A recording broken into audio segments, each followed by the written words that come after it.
Nicki Minaj ametajwa kama rapper wa kike bora wa muda wote kwenye jarida la Billboard, akishika nafasi ya kwanza kwenye orodha ya 25 Best Female Rappers of All Time.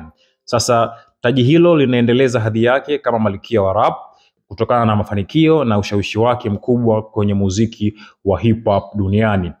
Sasa Nicki Minaj ameshika nafasi ya kwanza kwenye orodha ya 25 Best Female Rappers wa muda wote.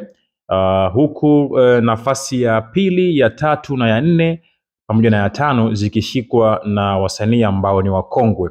Huku nafasi ya pili ilishikwa na Miss Elliot, lakini nafasi ya tatu ilishikwa na Lauryn Hill, huku nafasi ya nne ilishikwa na Lil Kim na nafasi ya tano ilishikwa na Queen Latifah. Lakini nafasi ya kwanza ilishikwa na Nicki Minaj.